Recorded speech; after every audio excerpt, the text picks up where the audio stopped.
बिस्मिल्लाहिर्रहमानिर्रहीम। अस्सलामुअलैकुम। मैं फराह और मैं हमजा। खुशामदीद आपको सुबह सवेरे पाकिस्तान में। और अगर मैं आपको बताऊं और हमजा आपको भी कि ये जो सदी है ना, इसको जिसे कहना चाहिए हॉरर ऑफ इस सदी जो है ना, वो एक तो ये पेंडेमिक जो है कोरोना का वायरस जो है, और उसके अलावा जितने मसाइल हैं वो हमें सांस के साथ और इस आबो हवा के साथ जुड़ते दिखाई दे रहे हैं और सुनाई दे रहे हैं, जिसको हमने आज तक बड़ा फॉर ग्रांटेड लिया है। और ये एक रिसर्च है, अगर आप इजाज़त दें। हाँ बिल्कुल, वो रिसर्च शेयर होनी बहुत ज़रूरी है। मैंने इससे पहले भी एक रिसर्च शेयर की थी जिसमें आपको बताया था कि इंडिया में भी ये रिसर्च जो है कंडक्ट की गई, और बहुत सारे वक्त जो बच्चे पैदा हुए उनका भी उन्होंने लिंक जो है वो फ़िज़ाई आलूदगी के साथ इस्टेब्लिश किया, क्योंकि दिल्ली जो है वो यूजुअली फ़िज़ाई आलूदगी में सरे फहरिस्त नंबर पे वही होता है। तो लेकिन अब ये जो रिसर्च है ये चीन की है, बीजिंग यूनिवर्सिटी, जहाँ के बीजिंग की पीकिंग यूनिवर्सिटी में रिसर्च की गई है। 47,000 बालिग चीनियों के ऊपर जो रिसर्च की गई कि फ़िज़ाई आलूदगी का गुर्दों की बीमारी से क्या ताल्लुक है। और अमेजिंगली हमजा, कि सिर्फ फेफड़े, दिल या सांस नहीं मुतासिर होता, गुर्दों की दायमी बीमारी जो है उसके भी खतरात बढ़ जाते हैं। और जो कभी हमने सोचा ही नहीं, हम पानी के साथ के हमेशा सोचते रहे कि सिर्फ पानी के साथ ही मसला होता है, और लेकिन हम उस पर गौर नहीं करते हैं। हमें कुछ दिल का मसला हो रहा हो तो मेरा ख्याल पाकिस्तानी सबसे ज़्यादा संजीदा होते हैं। हाँ, और आपको पता है ये उस एयर क्वालिटी से बहुत कम के ऊपर ये रिसर्च की गई है, PM25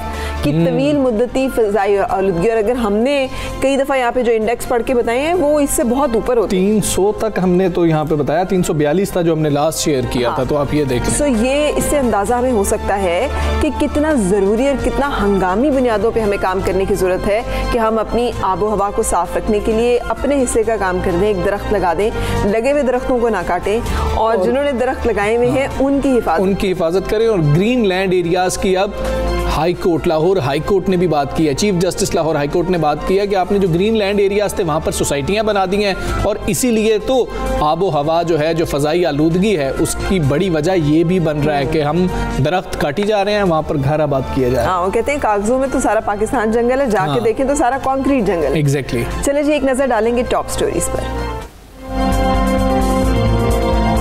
कोरोना वायरस के खिलाफ जंग में नया इम्तिहान। बरतानिया में कोरोना वायरस की नई किस्म बच्चों के लिए खतरनाक करार। बरतानिया में 15 साल से कम उम्र बच्चों में नई किस्म के वायरस को ज्यादा देखा गया। वायरस की नई किस्म के बारे में जानने के लिए साइंसदान सर जोड़कर बैठ गए।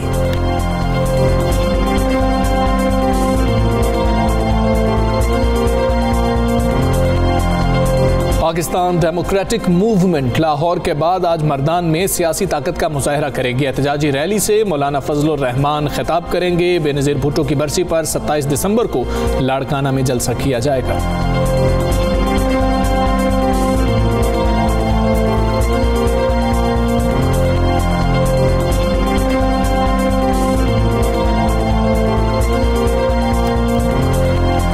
के दीवानों ने गुज़िश्ता साल का रिकॉर्ड तोड़ दिया। रवा माली साल इजाफी 10 अरब रुपए की चाय दरामद। 5 माह के दौरान 38 अरब 43 करोड़ रुपए से जायद की चाय दरामद की गई। वफाकी इदारा शुमारियात ने रिपोर्ट जारी कर दी।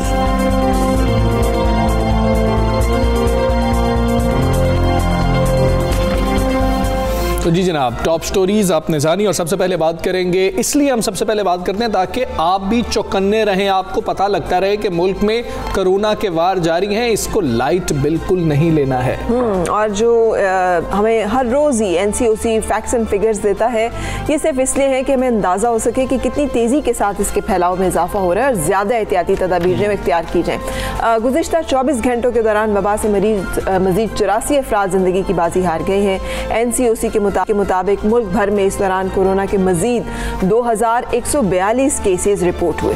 और वायरस से मजमूई हलाकतों की बात की जाए तो वो 9557 हो चुकी हैं, और मुल्क भर में कोरोना वायरस के मरीजों की तादाद 4,62,814 है, जबकि 4,15,352 अफराद कोरोना को शिकस्त देने में भी कामयाब हुए हैं। लेकिन तेज़ी से ये वायरस बढ़ रहा है। फिर जब हम नई इकसाम की बात कर रहे हैं तो समझ ये आ रही है कि ये मजीद ख़तरनाक खतरनाक होता जा रहा है और उन ममालिक में शुरू हुआ है जहां पर वैक्सीनेशन शुरू हो चुकी है। बिल्कुल, बरतानिया की बात कर रहे हैं हम आपके सामने कि बरतानिया के साथ एकदम से पूरी दुनिया ने अपने हर तरह के राब्ते जो है मुनक़ता कर लिए। वजह एक नए किस्म की वायरस की दरियाफ्त थी जिसमें हमजा, जैसे मैंने आपको कहा, मेरी बहन जो है वो वहाँ पे NHS में काम करती है और कैंट के एरिया में काम करती है, और कैंट ही वो एरिया है जो कि सबसे पहले हिट हुआ और वो खुद भी उससे इन्फेक्ट हुई। और ये जो वायरस का ये है बड़ी तेज़ी से इन्फेक्ट करने की सलाहियत रखता है, और ख़तरनाक बात है कि बच्चों को भी ये इन्फेक्ट करने की कैपेबिलिटी रखता है। सो कोरोना वायरस को शिकस्त देने के लिए साइंसदान दिन रात एक किए हैं।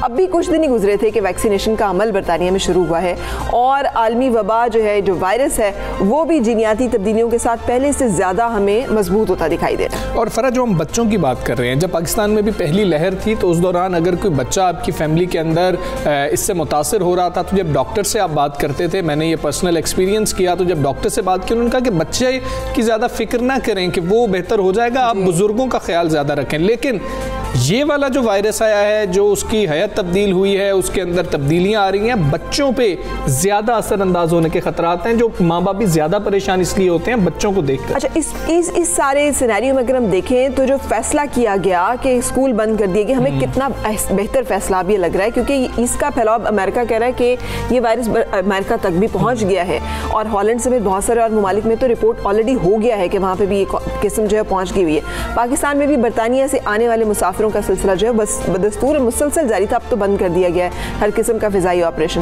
और हमजा, आज एक और अहम खबर जो है वो हमारी नज़र से गुजर रही थी, वो ये कि वफाक बैनुल मदारिस के साथ भी बात की गई है कि आपने क्यों नहीं बंद वज़ीर आज़म ने कल नोटिस लिया, बच्चे इतनी तेज़ी से इन्फेक्ट हो सकते हैं और बच्चों के लिए ख़तरनाक है, तो अब बच्चों का इतना फ्री जो मेल जोल है स्कूल्स में हो या कहीं और हो, वो अच्छा नहीं है। और हमें तो ये भी सुनाई दे रहा है कि 1 जनवरी से हम स्कूल खोल देंगे भले कुछ भी हो। कुछ भी तो ये तमाम सूरत हाल जो है ये इस नई बदलती हुई जो वबा की सूरत हाल है उसके साथ कुछ मैच करते दिखाई नहीं देती। कितनी खतरनाक हो सकती है, इस हवाले से हम बात करेंगे। मारूफ पीडियाट्रिशियन साथ हैं माहिर इत्तफाल डॉक्टर अनोखी खानम।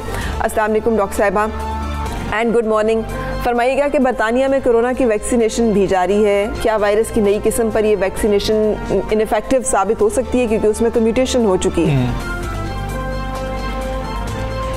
अब तक जो रिपोर्ट्स आ रहे हैं ना, तो वो बता रहे हैं कि अब तक the vaccine should be effective, तो वैक्सीन इफ़ेक्टिव होना चाहिए, मगर हमें नहीं पता कि जब ये वायरस फर्दर म्यूटेट होगा, अगर ये फर्दर म्यूटेट होगा, फर्दर फैलेगा, तो उसके बाद क्या होगा हमें नहीं पता। अब तक वो जो एक्सपर्ट्स जो फील्ड वायरोलॉजिस्ट, इम्यूनोलॉजिस्ट एक्सेट्रा हमें रिसर्च करके बता रहे हैं कि अब तक जो वैक्सीन बनाया गया है शुड बी इफेक्टिव, मगर फ्यूचर में क्या होगा हमें नहीं पता।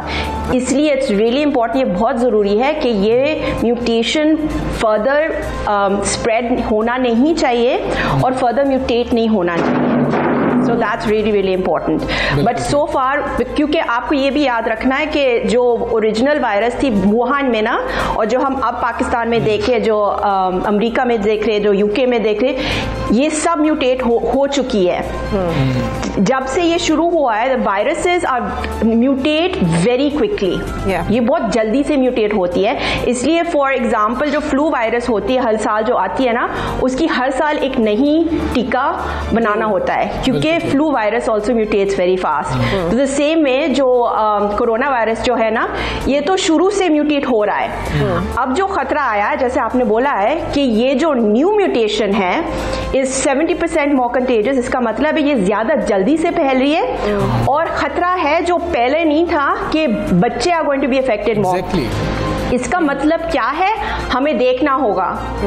How exactly is going to affect the child we don't know, कि अगर जैसे बुजुर्ग में इतना सिवियर इफेक्ट हो रहे, ऑक्सीजन में जा रहे, रिक्वायरिंग इंट्यूबेशन, वेंटिलेशन और high risk of death in the elderly population, हमें नहीं पता कि बच्चों के साथ इसकी क्या इफेक्ट होगी। ठीक है डॉक्टर साहब, ये क्लियर कीजिए कि हम ये कह रहे थे कि कैरियर हो सकते हैं बच्चों से, माँ बाप को, दादा दादी को, नाना नानी को ज्यादा नुकसान हो सकता है कि वो कैरी करेंगे वायरस को और उन तक मुंतकिल हो जाएगा।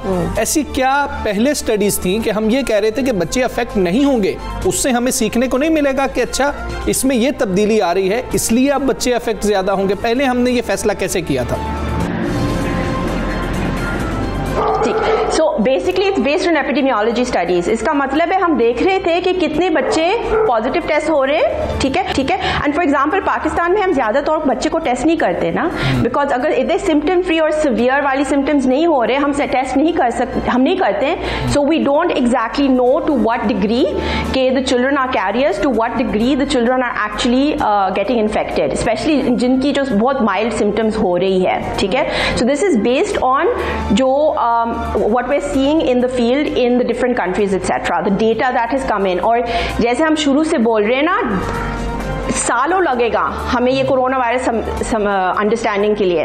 we're going to take years to understand this as we see how it spreads। जैसे हम देखते हैं ये कैसे फैलते, हमने देखा है the affected population is the elderly, वो जल्दी से जल्दी हमें पता चला कि affected population elderly, vulnerable, जिनके पास दूसरी बीमारियां हैं वो ज़्यादा तौर affected है। मगर जब हम कंपेयर करते हैं ना the elderly to the young to the very young, हमने देखा है जो सबसे बहुत छोटे बच्चे हैं ना, उनमें हम इतनी ज़्यादा हॉस्पिटलाइजेशंस नहीं देख रहे हैं, इतनी शदीद बीमारियां नहीं देख रहे हैं, you know going into oxygen, intubation, ventilation, deaths etcetera, ये वाली चीज़ें नहीं देख रहे थे। मगर जैसे मैंने बोला है ना, ज़्यादातर हम इतनी सारी टेस्टिंग भी नहीं कर रहे थे।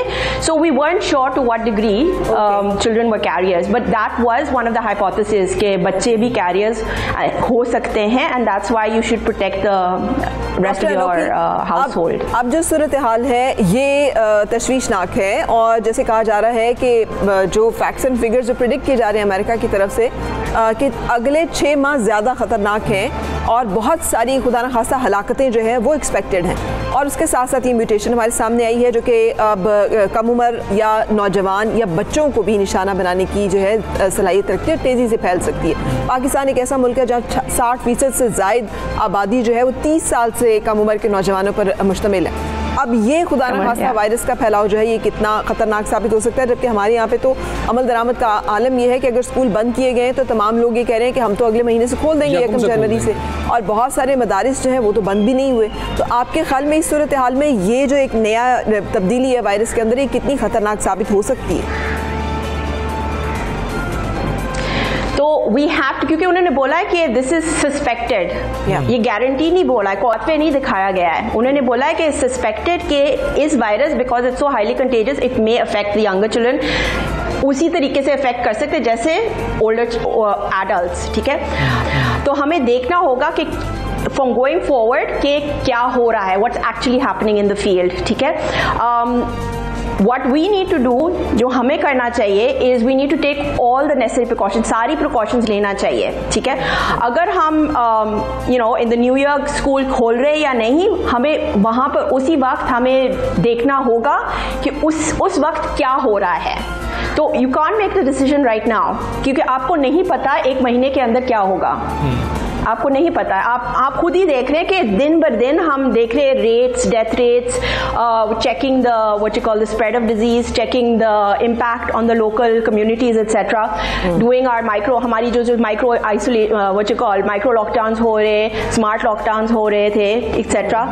तो हमें डे बाय डे हम this is all I can say, we are living day by day. और हमें देखना होगा जब न्यू ईयर शुरू होगा, जब टाइम आ जाएगा कि स्कूल खोलने के लिए, अगर हम देख रहे हैं कि यस बच्चे are extreme are high risk, at high risk, then हमें रिकंसिडर करनी होगी, हमें देखना होगा कि ये कैसे फैल रहे हैं। और इसलिए इट्स रियली इंपॉर्टेंट कि पॉपुलेशन में, मैं भी अभी जब मैं बाहर जाती हूँ, मैं देखती हूँ जब मैं कोई शॉपिंग या कुछ करने जाती हूँ, टारगेट शॉपिंग, अगर कुछ ज़रूरी है तो मैं जाकर लेती हूँ, वरना मैं कहीं नहीं जाती हूँ, ठीक है। जब मैं जाकर अगर मुझे कुछ खरीदना है, मैं वहाँ पर क्या देख रही हूँ, छोटे छोटे बच्चे आ रहे हैं, बिल्कुल ठीक है। जो हमारा केयरलेस बिहेवियर है उसको अब तब्दील करने की बहुत ज़्यादा ज़रूरत है, क्योंकि हमारे मासूम बच्चे इस वक्त सबसे ज़्यादा ख़तरे में हैं। डॉक्टर अनोखी खानम, बहुत शुक्रिया आपका, सुबह सवेरे पाकिस्तान बात कर रही थी। और फरा, ये अज्यूम कर लेना कि ये सिर्फ बरतानिया में, ये दुरुस्त नहीं है, क्योंकि हम ये देखते हैं कि 4-5वें रोज़ जाकर पता लगता है कि ये कैरियर है कोरोना का, क्योंकि वो सिम्टम्स तब आना शुरू होते हैं, और तब तक तो फ्लाइट्स हर मुल्क तक जाती रही हैं। और अभी कल ही तो हमने बंद किया फ्लाइट ऑपरेशन, और पूरी दुनिया ने भी अभी बंद किया। जैसे मैंने कहा कि अमेरिका अमेरिका भी ये एज्यूम कर रहा है कि हमारे तक भी ये वायरस पहुंच चुका हुआ है।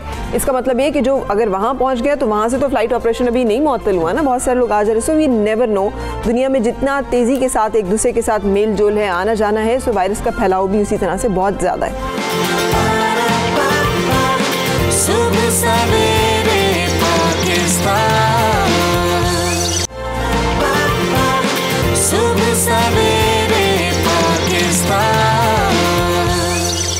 पाकिस्तान डेमोक्रेटिक मूवमेंट लाहौर के बाद आज मर्दान में सियासी ताकत का मुजाहरा करने जा रही है। हुकूमत के खिलाफ मर्दान में एहतजाजी रैली निकाली जाएगी, खिताब भी किया जाएगा मौलाना फजलुर रहमान साहब की जानिब से, और मरियम नवाज के हवाले से भी यही खबरें आ रही हैं कि वो भी शिरकत कर रही हैं। और पीडीएम ज़राए के मुताबिक तहरीक के अगले मरहले में पूरे मुल्क में एहतजाजी रैलियों का सिलसिला भी शुरू किया जा रहा है, जबकि बेनज़ीर भुट्टो की बरसी पर 27 दिसंबर को लाड़काना में जलसा किया जाएगा। और अपोजिशन इत्तेहाद पाकिस्तान डेमोक्रेटिक मूवमेंट ने हुकूमत को 31 जनवरी तक मुस्ताफ़ी होने की मोहलत देते हुए फरवरी में इस्लामाबाद की तरफ लॉन्ग मार्च का ऐलान भी किया था। और अब देखना तो यह है कि अपोजिशन ऐसी क्या हिकमत अमली इख्तियार करेगी कि हुकूमत पर दबाव बरकरार रखे और उसकी तहरीक का जो टेम्पो है वो भी ना टूटे। ये बात करना, वैसे लाहौर जलसे के बाद भी काफ़ी देर हो गई है ये बात करने में कि टेम्पो टूटेगा या नहीं टूटेगा। खैर, इस पर बात कर लेंगे। JUIF रहनुमा मौलाना अताउर रहमान साहब हमारे साथ मौजूद हैं। मौलाना साहब अस्सलामु अलैकुम, गुड मॉर्निंग। मर्दान रैली के हवाले से बात कर लें, मौलाना फजलुर रहमान वहाँ पर होंगे। PDM को तवक्कुआत आखिर क्या है?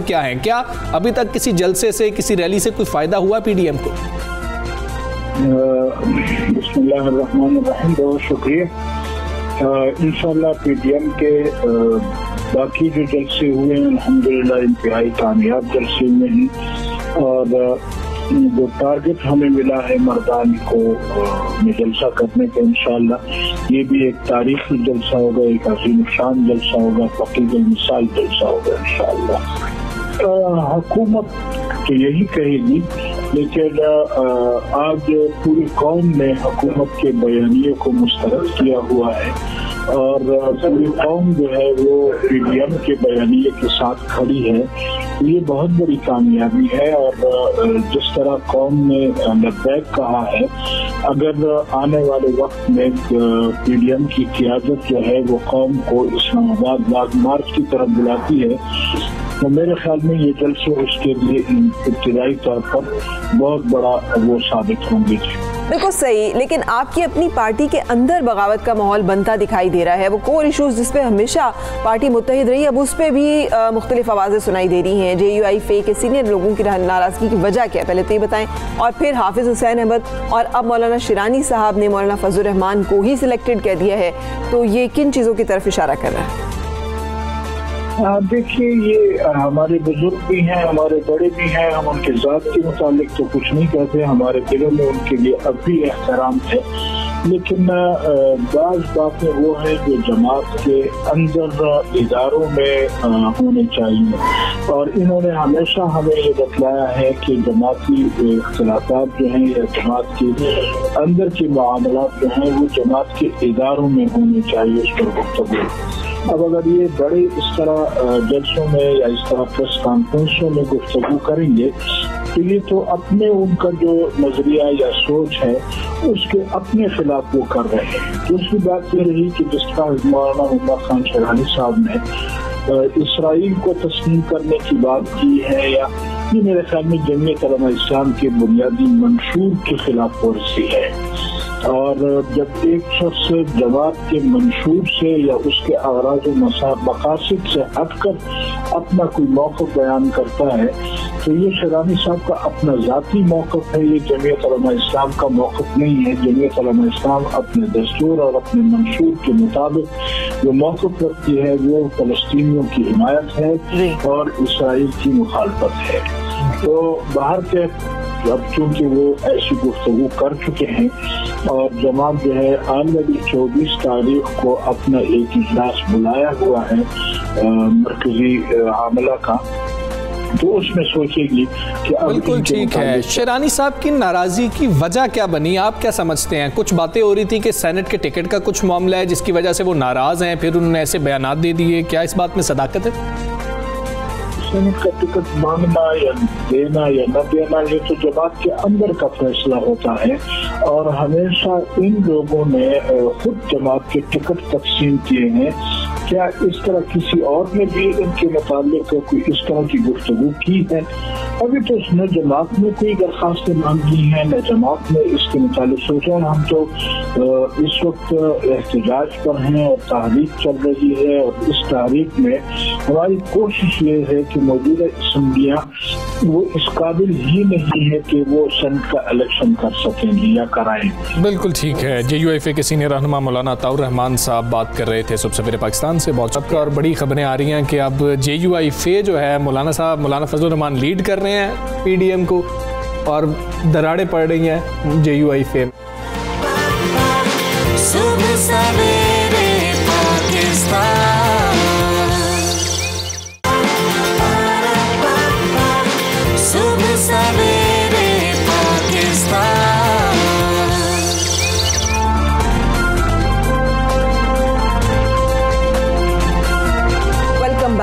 सुबह सवेरे पाकिस्तान आप देख रहे हैं, और इस प्लेटफॉर्म से हम आपको बारहा एक अहम इशू के बारे में आगाह करते रहे हैं, और वो है घर में काम करने वाले मुलाजमीन और उनकी मुकम्मल स्क्रूटनी। इसलिए कि हमजा हम समझते हैं बड़ा मामूली सा मामला है, मेड जो है बेचारे क्या कर लेंगे, लेकिन आपके इल्म में होना चाहिए कि अगर आपने घरेलू मुलाजमीन रखने हैं तो अपनी आंखें और कान खुले रखें, कभी किसी पे भरोसा ना करें, और मुलाजिम के ऊपर तो बिल्कुल ना करें जब तक आप ये पूछ ना लें कि वो कहाँ से आया है, उसका बैकग्राउंड क्या, कोई ना कोई इसका गारंटर। और सबसे ज्यादा जरूरी आंख और कान के साथ दिमाग को खुला रखें। जब कोई बंदा ये बात कर, मतलब फरा ने अक्सर इस प्लेटफॉर्म से बात की है कि मैं तो ये आपको कहूंगी कि आप ना रखें, क्योंकि हम ये तमाम चीजें शायद कर नहीं सकते हैं। जो कवायफ वाला मामला है, हमें कैसे पता लगेगा कि ये भी सच है या नहीं है? तो फरा ने बार बार ये बात की, तो लोग कहते हैं कि यार ये तो बस ऐसी बात करने वाले आ जाते हैं ना, कि बात कर लेते हैं हम, कैसे ये सब कुछ होगा। अब हम आपको बताने जा रहे हैं कि ये बात क्यों यहाँ से बार बार की जाती रही है। पोश इलाकों में डकैती की बेशतर वारदातों में घरेलू मुलाजिम ही मुलव्वस निकलते हैं। जब पुलिस देखती है तो पता लगता है कि जी वो जो मुलाजिम थे वो मुल्जमान बन गए, या मुल्जमान बन गए, या उन्होंने ही आगे जो है वो रास्ता दिखाया होता है, मुजरिमों को इन्फॉर्मेशन दी होती है कि भाईजान इतने बजे घर से चले जाते हैं, बाजी इतने बजे घर में अकेली होती हैं, आप इस टाइम अगर आएंगे तो दरवाजा तो मैं खोल दूंगी। Exactly. तो बाद में आप घर का। और हमने एक बड़ा पुराना पढ़ा हुआ है कि घर का भेदी लंका ढाई। सो अंदर से जो एक भेदी होता है ना, ये भेदी होते हैं हर एक चीज के। सो इनका तरीका वारदात बड़ा आसान है।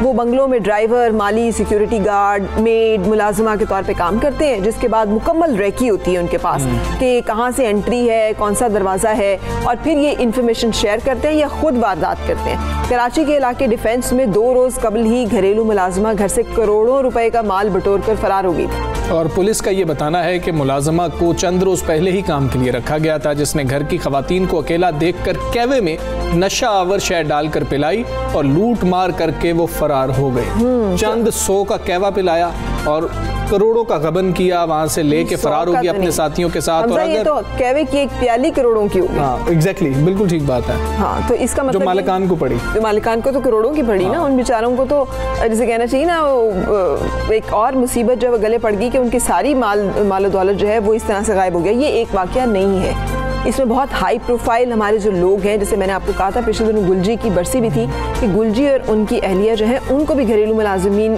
जो इन्वेस्टिगेट हुआ था कि उन्होंने ही इसी तरह से कत्ल किया था। सो हम बात करेंगे इस हवाले से। साबिक IG सिंध कादिर थियो हमारे साथ हैं। और अस्सलाम वालेकुम गुलाम कादिर साहब, thank you for joining us. फरमाइएगा कि कराची के इलाके डिफेंस में ये वाक़या पेश आया जहाँ घरेलू मुलाजमा घर से करोड़ों रुपए का माल बटोर कर फरार हो गई है। इसमें नकद रकम है, मालियत का बहुत सा सोना है, प्राइस बॉन्ड्स है, इंटरनेशनल करेंसी है। ये वाक़यात मुसलसल बढ़ रहे हैं। आप क्या समझते हैं कि वजह क्या है इसकी? और ऐसा पॉश इलाका जो है वहाँ की सिक्योरिटी भी अगर नहीं डील कर सकती इन इशूज़ को, तो फिर इसका हल क्या है? देखें, ये तो क्राइम है, ज़ाहिर है। क्रिमिनल को जब भी मौका मिलेगा, चोर को जब भी चोरी का मौका मिलेगा तो वो चोरी करेगा। और ज़ाहिर है हमारे माशरे में जिस तरह गुर्बत की सिचुएशन है या लिटरेसी का रेशो है, उस हवाले से ये चीज़ें होंगी। अब ज़रूरत इस अमर की है कि इस तरह हम लोगों को इस सिचुएशन में ज़्यादा ख्याल रखना चाहिए। और जो हमारे घरों में मुलाजिम हैं या टेनेंट्स हैं या एम्प्लॉइज़ हैं, तो उनकी कवायद जो हैं वो रखने चाहिए थे, जिस तरह पहले भी कराची पुलिस ने इंतज़ाम किया था और सबको कहा गया है कि जी जो भी मुलाजिम आप रखते हैं तो एक छोटा सा फॉर्म है और उसको कहते हैं टेनेंट एम्प्लॉय रजिस्ट्रेशन सिस्टम। उसमें ये फॉर्म थोड़ा छोटा सा भर के, जिसमें शनाख्ती कार्ड नंबर होता है और टेलीफोन नंबर होता है, फ़ोटो होता है या जो इन्फॉर्मेशन थोड़ी होती है, तो वो तो या तो कंसर्न थाने को दे दें ताकि वो उनका डेटा भी बनता जा रहा है। दूसरा ये है कि कराची में जो भी फैसिलिटेशन सेंटर्स हैं पुलिस की, वहाँ पे जमा करा दें, जो कि कराची में हर डिप्टी कमिश्नर के ऑफिस में पुलिस फैसिलिटेशन सेंटर्स भी मौजूद है, तो वहाँ भी जमा करा सकते हैं अगर थाना जाना पसंद ना करें। लेकिन बहरहाल हम आम शहरी का भी ये फ़र्ज़ बनता है कि इसमें पुलिस की मदद करें। और इस तरह की जो चीज़ें हैं, इसमें मैं आपको बताऊं, इवन बाहर के ममालिक में भी पुलिस इतना ज़्यादा ये प्रॉपर्टी केसेस पे तवज्जो नहीं देती, तो हमारे यहाँ हमें ज़्यादा ख्याल करना चाहिए कि ऐसे मौक़े ना दें किसी को कि कोई चोरी करे, और अगर चोरी करे तो वो पकड़ा जाए। पकड़ा वो तब जाएगा जब उसके कवायद आपके पास होंगे या थाने के पास होंगे। आप बात कर रहे हैं कवायद की, जो घर में लोग रहते हैं, जो आम लोग हैं, उनके लिए कवायद इकट्ठा करना या उनको वेरीफाई करना भी काफ़ी मुश्किल मरहला होगा। लेकिन अक्सर देखने में आता है कि बैंकों में जो प्राइवेट गार्ड्स होते हैं वो डकैती की वारदातों में मुलव्वस निकलते हैं। क्या बैंक्स भी ये नहीं देख रहे होते गलती एक्चुअली कहाँ हो रही है? क्या लोग इतने ज्यादा नौसरबाज आ गए हैं कि वो अब ये बन के मुलाजिम बन के नौकरी करते हैं, गार्ड बन के, मेड्स बन के नौकरी करते हैं और सफाई करके चले जाते हैं? देखें, ये भी पहले तो इस तरह के बहुत ज़्यादा वाक़यात होते थे और फिर ये कहा जाता था कि जी चूँकि ज़ाहिर है जो प्राइवेट सिक्योरिटी कंपनीज़ हैं उसमें इस तरह के लोग भी भर्ती हो जाते थे कि जिनके कवायद वेरीफाई नहीं होते थे या जिनका पुराना रिकॉर्ड ख़राब था या पहले वो चोरी में, डाकों में मुलव्वस थे। अगर आप दोबारा उसको जॉब देंगे तो इस तरह के वाक़यात हो सकते हैं। इसीलिए ये गवर्नमेंट की तरफ से प्राइवेट एजेंसियों को कहा गया है कि जिसको भी हायर करें उसके सारे कवायद होने चाहिए और उसके अलावा उसकी वेरिफिकेशन या करैक्टर वेरिफिकेशन रिपोर्ट जो है वो थाने में से लिया करें जहां के वो रहने वाले हैं। अगर इस तरह के प्रिकॉशंस करेंगे सिक्योरिटी कंपनियां भी तो वो जो सिक्योरिटी गार्ड है वो इसमें इन्वॉल्व नहीं होंगे। लेकिन अगर सिक्योरिटी गार्ड भी इंसान हैं, लालच में आ जाते हैं या वो समझते हैं कि जी इतनी हम मेहनत करते हैं और हमें थोड़े से पैसे मिलते हैं, इतने पैसे अगर एक ही दफ़ा मिल जाएं तो वो फिर दूर दराज इलाकों से उनका ताल्लुक होता है, तो वो समझते हैं कि जब हम चले जाएंगे तो पुलिस हमें पकड़ नहीं सकेगी या जो दुश्वारियाँ भी होती हैं, तो फिर वो पैसे जब उनको नज़र आते हैं या तो वो ले जाते हैं तो और या रॉबरी करते हैं या डकैती करते हैं। तो उसके लिए भी ये ज़रूरी है कि जो भी उनके एम्प्लॉई हैं, मिसाल के तौर पर या सिक्योरिटी कंपनी के मालिक जो मालिकान है या जहाँ पे जिनको जॉब दी जाती है, तो वो भी उनको बैंक में अगर सपोज काम करते हैं तो फिर भी उनका वो जो भी सिक्योरिटी गार्ड आता है तो उसका शनाख्ती कार्ड होना चाहिए, उसकी कॉपी होनी चाहिए। छोटे से आजकल कोई मसला तो नहीं है ये चीज़ें लेने के लिए या फ़ोटो लेना चाहिए और कैमराज भी लगाने चाहिए अपने घरों में, क्योंकि ज़ाहिर है दुनिया में हर जगह लोग कैमराज लगाते हैं ताकि पता चले कि ये किसने चोरी की है। तो ये घरों की चोरियों में ख़ास कैमराज भी काफ़ी मदद लेते हैं और पुलिस की भी बड़ी मदद होती है उससे। अगर कोई चोरी भी करता है तो फ़ौरन पकड़ा जाता है। अच्छा गुलाम कादिर साहब, ये आपके शायद दिल में हो, मुझे तो मालूम है कि जब एक मुलाजिमा या एक गार्ड या एक ड्राइवर आप रखते हैं ना, को 25 तो सिमें होती हैं उनकी, वो एक डालते हैं इस बाजी के घर से छोड़ा तो 2 सिमें वो बंद कर दी, तीसरी और बाजी ये भी मेरा नंबर है। हाँ तो ये इतना इसके ऊपर क्यों नहीं स्क्रूटनी हो सक रही कि किस आईडी, और फिर वो आईडी कार्ड भी पता नहीं किसका होता है जिसके ऊपर उन्होंने एक्टिवेट करवा लिया होता है, क्या उनकी वेरिफिकेशन नहीं हो रही होती। इससे बहुत सारे लूप होल्स मौजूद हैं। और अगर कराची शहर की बात की जाए और अमन अमान की मौजूदा जो मजमूई सूरत हाल है उसको आप कैसे देखते हैं? अभी पिछले दिनों हमने एक बड़ा डेयरिंग सा वाकया सुना था कि टीपू सुल्तान रोड पर वाक़ थाने की खातून SHO ने डाकुओं को गिरफ्तार करने के लिए एक डिफरेंट स्ट्रैटेजी जो है ना वो अपनाई थी कि मुलाकात का झांसा देके रेस्टोरेंट बुलाकर गिरफ्तार कर लिया। सो ये एक अप्रोच का फ़र्क कि एक अपना जो मॉडस ऑपरेंडी है उसको भी तब्दील करें, को उसमें भी कोई नई चीज़ें जो हैं उसको लेकर आएँ। देखिए, जहाँ तक कराची के अमन का ताल्लुक़ है तो मेरे ख़्याल से जो है कराची में जो अभी प्रॉब्लम है वो है स्ट्रीट क्राइम। बाकी जो टेररिज्म है या जो बाकी क्राइम है वो उसमें तो काफ़ी कमी है, लेकिन जो स्ट्रीट क्राइम है उसमें जो है ज़्यादा हुआ है स्ट्रीट क्राइम। तो ज़रूरत इस अमर की है कि कराची में उसमें उसके रीज़न्स भी हैं कि स्ट्रीट क्राइम जनरली जो है ड्रग्स यूज़ करते हैं वो करते हैं, और या ऐसा असला है जो बग़ैर लाइसेंस असला है वो यूज़ होता है, या लाइसेंस वाला असला भी यूज़ होता है, बग़ैर लाइसेंस वाला भी, उनकी वेरिफिकेशन की जाए और ड्रग्स के हवाले से कार्रवाई की जाए ताकि स्ट्रीट क्राइम की में कमी हो। तो कराची में स्ट्रीट क्राइम का प्रॉब्लम है जिसको टैकल करना चाहिए। बाकी चीज़ों में ठीक है, लेकिन स्ट्रीट क्राइम में बहुत मेहनत की ज़रूरत है। और जो आपने अभी बताया कि जिस SHO ने जिस तरह बात यह है कि देखिए जिस तरह क्रिमिनल क्राइम करता है उसके भी मुख्तलिफ तरीके होते हैं, वारदात करने के हज़ारों तरीके होते हैं। तो ज़ाहिर है पुलिस को भी स्ट्रेटजी चेंज करनी पड़ती है। पुलिस का मकसद होता है उसको पकड़ना, चाहे वो SHO हो या कोई भी हो।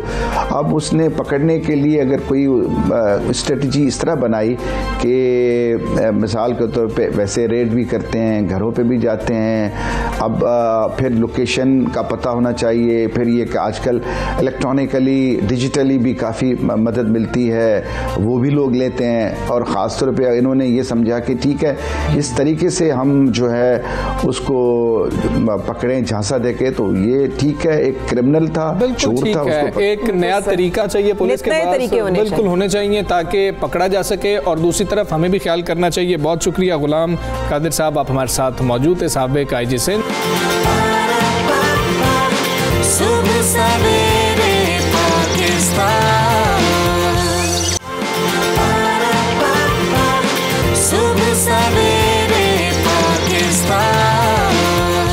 फरा कुछ बात कर लेते हैं चाय की बात बहुत ज़रूरी है, क्योंकि पाकिस्तानियों का कौमी मशरूब तो ये नहीं है, लेकिन पाकिस्तानियों का पसंदीदा मशरूब ज़रूर है। हमें लगता है कि शायद कोई और चीज़ होती होगी जो पाकिस्तानियों को सबसे ज़्यादा पसंद है, लेकिन चाय ही पसंद है। सिर्फ हम दोनों को पसंद नहीं है। हाँ, लेकिन दिन हो या रात हो, गर्मा गर्म सूंदी खुशबू बिखेरती चाय का कप सामने आ जाए तो इनकार करना मुमकिन भी नहीं होता, ऐसे ही है, पसंद हो या ना हो। अच्छा, फिर रिवायत बहुत सारी जुड़ी हुई है ना,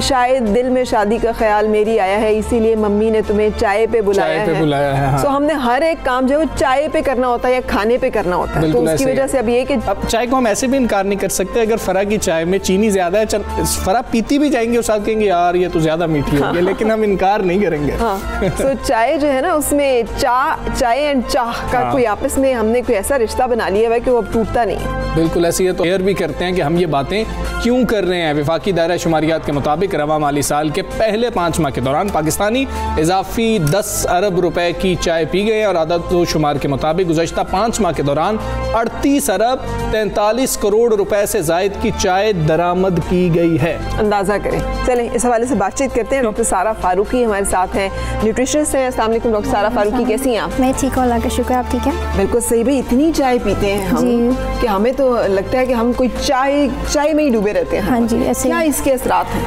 असरात तो इसके बहुत ज़्यादा, वो डिपेंड करते हैं किस तरह की आप चाय पी रहे हैं, क्योंकि ब्लैक टी भी आती है, ग्रीन टी भी है, और भी टर्मरिक टी है या जिंजर टी है, डिफरेंट किस्म की टीज़ हैं जो लोग इस्तेमाल करते हैं। ये तो हम टिपिकल चाय की पत्ती, हाँ, लेकिन वो जो लेकिन अगर जो आप उसकी बात करें जिसमें हम दूध स्पेशली ऐड करते हैं, दूध पत्ती हम लोग पीते हैं, उसकी वजह से ये है कि अगर आप वो दिन में 2 कप या 3 कप पी रहे हैं तो उससे ज़्यादा इफेक्ट नहीं पड़ा, लेकिन कई लोग 5-6 कप 10 कप तक भी पीते हैं। मतलब मेरे बहुत सारे ऐसे क्लाइंट्स हैं जो कि 10 कप भी पीते हैं दिन के। मिकदार भी बता देंगे, हमारे वाले कप या इससे आधे वाले कप?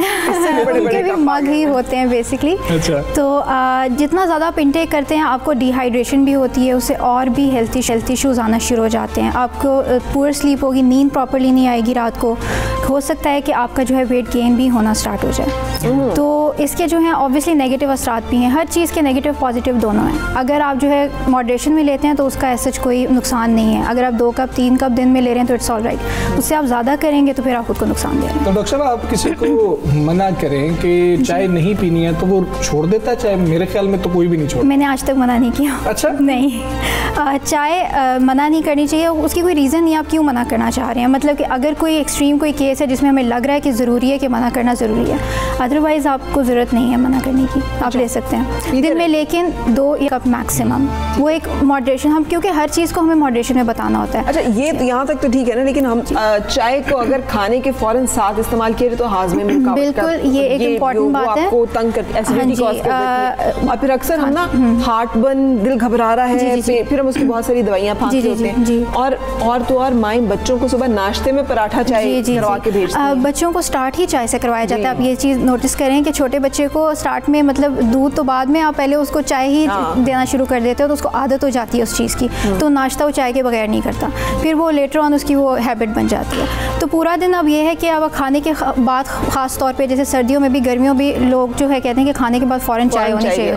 अब उससे फिर क्या एसिडिटी हो रही है, इनडाइजेशन सबसे ज़्यादा होती है, खाना डाइजेस्ट नहीं होगा, जो खाने के न्यूट्रिएंट्स हैं आपकी बॉडी में एब्जॉर्ब नहीं होंगे, तो फिर उसका खाने का भी कोई फ़ायदा नहीं है। तो इससे जो है उल्टा आपको नुकसान होना शुरू हो जाता है। अगर आपने चाय लेनी भी है तो ऐसे टाइम पे लें जिस टाइम आप खाना ना खा रहे हो, एटलीस्ट खाने के 2 घंटे के बाद आप अपनी चाय ले सकते हैं। इसलिए वो जो जैसे कहना चाहिए गोरे जहाँ से चाय आई है पूरी दुनिया में, उन्होंने टी टाइम रखा, बिल्कुल टी टाइम, और वो इस तरह हर चीज़ के साथ चाय जो है वो नहीं इस्तेमाल करते। लेकिन इस आदत का फिर हम क्या करें? इस आदत को कंट्रोल करने की ज़रूरत है। वो तो हर किसी की अपनी विल पावर के ऊपर है। अगर आप जो है किसी को ऐसे ही मना करेंगे वो कभी भी नहीं करे, वो नहीं मना होगा। आपको खुद ही अपना जो है हैबिट डेवलप करनी होगी, उसको एटलीस्ट थोड़ा थोड़ा करके कम करें। फॉर एग्जांपल अगर आप दिन में 10 कप पी रहे हैं या 6 कप पी रहे हैं तो 1 कप कम कर दें, उसके बाद फिर 1 और कप कम कर दें, आहिस्ता आहिस्ता करके उसको में लेके आएँ, या फिर एटलीस्ट अपने कप का जो साइज़ है वो छोटा कर दें। कोई एडिक्शन भी है, कैफीन एडिक्शन? बिल्कुल, उसके अंदर कैफीन होती है तो एडिक्शन होती है। हर रोज़ लोगों को सर में दर्द शुरू हो जाता है अगर वो सुबह नाश्ते में चाय नहीं लेते, तो ये इसलिए भी एक हैबिट बनी हुई है। डॉक्टर साहब, ये भी लोग कहते हैं कि जी कि मुझे टेंशन हो रही हो तो मैं चाय पी लेता हूँ तो मेरी टेंशन जो है वो कुछ कम हो जाती है। हमने ये देखा कि ये लॉकडाउन का दौरानिया है जिस दौरान इतनी ज़्यादा चाय पी गई है, तो क्या लोगों ने अपनी टेंशन भगाने के लिए चाय पी है? जी बिल्कुल, या बिल्कुल फ्री थे इसलिए चाय पी गए? स्ट्रेस से, डिप्रेशन से फाइट करने के लिए लोग जो है ना, वो एक होता है कि आप किसी खाने की चीज़ से अपने आप को एसोसिएट कर लेते हो कि अगर आपका जो है मूड अच्छा है बहुत तो फिर भी आपको चाय की तलब होती है, मूड बहुत ख़राब है तब भी चाय की तलब होती है।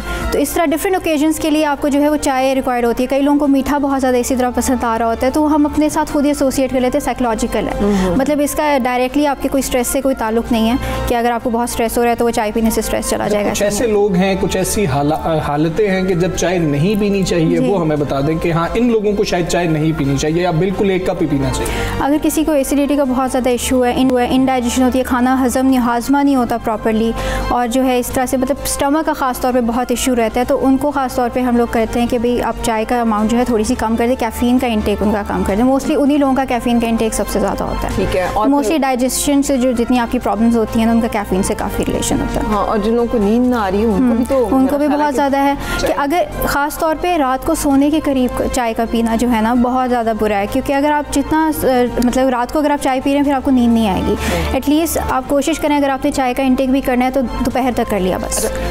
गुड टीज एज वेल, ये तो हम वो काली चाय की सारी बुराइयां यहाँ पे गिन रहे हैं ना, जो हम सबसे ज्यादा पीते हैं, जिसमें हम दूध ऐड करते हैं। हाँ, जिसमें दूध ऐड करते हैं। देखो अच्छी चाय भी है, बिल्कुल। ब्लैक टी वैसे अच्छी है अगर आप उसमें दूध नहीं ऐड करें। क्यों? उसके अंदर एंटीऑक्सीडेंट्स मौजूद हैं। ठीक है, हाँ जी बिल्कुल। हाँ, अब उससे क्या है कि वो आपके जो सेल्स हैं उनको प्रोटेक्ट करते हैं, उनको डैमेज होने से बचाता है। लेकिन जब आप उसमें दूध ऐड करते हैं ना, दूध का जो प्रोटीन है वो उसके साथ बाइंड अप हो जाता है। अब वो क्या है कि वो प्रॉपर जो न्यूट्रिएंट्स है उनकी एब्जॉर्प्शन नहीं होती, एंटीऑक्सीडेंट्स जो है वो कम हो जाते हैं। उसमें 18% एंटीऑक्सीडेंट्स कम हो जाते हैं अगर आप दूध ऐड कर देते हैं उसके अंदर। तो ब्लैक टी आप यूज़ कर सकते हैं, ग्रीन टी यूज़ कर सकते हैं, उसके अंदर एंटीऑक्सीडेंट्स मौजूद हैं, मेटाबॉलिज्म आपका फास्ट करते हैं। ग्रीन टी अक्सर लोग जो है वेट लॉस के लिए पी रहे होते हैं, तो मतलब जैसे कि वेट लॉस में हम सजेस्ट करते हैं कि आप ग्रीन टी का इस्तेमाल करें, तो उससे भी मेटाबॉलिज्म आपका फास्ट होता है, आपका जो है वेट लॉस भी अच्छा हो जाता है उससे।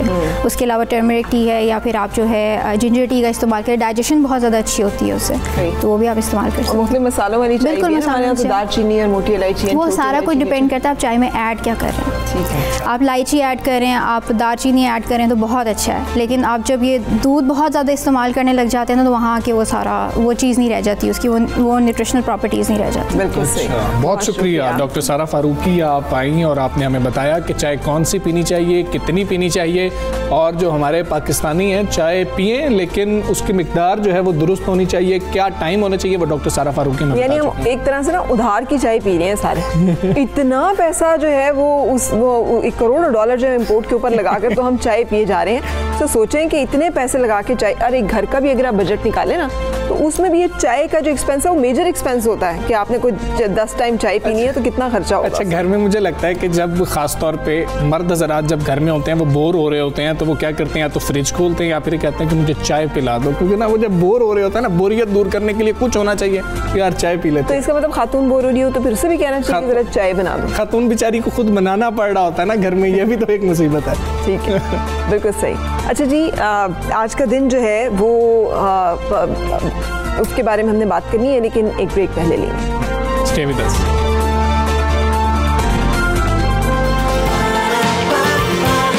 सुबह सवेरे पाकिस्तान, सुबह सवेरे पाकिस्तान। अभी हम बात करने वाले हैं तालीम की, जिसके बगैर कोई कौम तो तरक्की कर ही नहीं सकती, और मरकज़ी किरदार अदा क्या करना है किसी भी मामले में। जब हम बात करते हैं कि दुनिया इतनी आगे निकल गई, तो हम बात क्या करें जब बुनियादी चीज़ के अंदर हम गलत काम कर रहे हैं। ये ना एक पूरी दुनिया में एक असेसमेंट होती है और उस असेसमेंट का आज हम तस्करा कर रहे हैं, क्योंकि ये बातें तो हम करते रहते हैं कि 2 निसाब हैं, सरकारी स्कूलों में हालत बहुत ख़राब है, आप वहाँ पे बच्चों को पढ़ाएं। तो ये सूरत हाल है जो कि सामने आई है। इंटरनेशनल एक रिपोर्ट की गई और इस रिपोर्ट के मुताबिक कि एक ऐसा सामने आया है हमारे सामने मयार, ये trends in mathematics and science studies, जिसे टेम्स कहते हैं। इसके ज़ेर एहतमाम गुज़िश्ता बरस बच्चों में रियाजी और साइंस के रुझानात का मयार चेक करने के लिए टेस्ट लिए गए, जिसमें पाकिस्तान समेत 64 ममालिक के क्लास 4th के हारून के जो तलबा और तालिबात हैं उन्होंने हिस्सा लिया। और IEA ने बैनुल-अक़वामी मुबस्सिरीन की निगरानी में नताइज का ऐलान किया। और हमजा ने जैसे आपको बताया है इससे पहले टॉप स्टोरीज में कि हमारा नंबर जो है 64 टोटल मुल्क के सेकंड लास्ट थे हम, नीचे से सेकंड लास्ट सेकंड आए हैं हम, लेकिन वो भी नीचे से। और अगर ये सवाल किया जाए कि क्या कोर्स बहुत मुश्किल था, तो ऐसा भी नहीं बताया जा रहा है कि तलबा से जो सवालात पूछे गए वो पाकिस्तान के 2006 का जो कौमी निसाब है उसके मुताबिक दूसरी क्लास के तलबा के लिए मुनासिब सवालात थे। कोई इतना मुश्किल टेस्ट नहीं बताया जा रहा। और आलमी टेस्ट में शिरकत के लिए पाकिस्तान को जो सबसे अहम बात है हम बताने लगे हैं, 24.7 मिलियन रुपए खर्च भी करना पड़े। और इसमें बहुत सारे ममालिक थे, जिसमें फिनलैंड था, जनूबी कोरिया था, सिंगापुर जैसे ममालिक थे जिन्होंने बेहतरीन कारकर्दगी दिखाई है। जिसकी बहुत सारी वजूहात में से एक वजह जो आइडेंटिफाई की गई है कि असातिज़ा ऐसे हैं जो काबिल हैं, मुतहर्रिक हैं, हौसला अफजाई करने वाले हैं, और मयार तालीम उन असातिज़ा की कैपेबिलिटी और इन्वॉल्वमेंट की वजह से बहुत बेहतर है। तो फरा इसके अंदर अहम चीज़ ये है कि ये बच्चे, यकीनन जो बच्चे जिनको पार्टिसिपेट करवाया गया होगा वो ब्रिलियंट स्टूडेंट्स निकाले गए होंगे, और फिर हमारा ये नंबर आया। बिल्कुल सही। सो हमारे साथ अली मोइन नवाजिश है, माहिर तालीम, से बातचीत करते हैं। अली मोइन, हमें बताइएगा कि ये जो हमारे सामने एक सूरत हाल आ रही है कि पाकिस्तान का निज़ाम तालीम जो है तरक्की याफ्ता ममालिक के बहुत पीछे है, और अब तो ये खुल के बात सामने आ गई ना, तो अभी भी अगर हम आंखें बंद किए बैठे रहेंगे तो व्हाट नेक्स्ट? देखिए, मतलब खुल के तो हम सबको ही पता था कि हमारा मयार तालीम जो है वो इंटरनेशनल स्टैंडर्ड पे हम कम्पीट नहीं कर सकते। और इसमें जब इस तरह के स्टैंडर्डाइज इदारे कोई स्टैंडर्डाइज टेस्टिंग के बाद रिजल्ट निकालते हैं तो शायद कुछ अरसे हम शॉक हो जाते हैं, लेकिन उसके बाद हम इसको इग्नोर कर देते हैं और we go back to business as usual.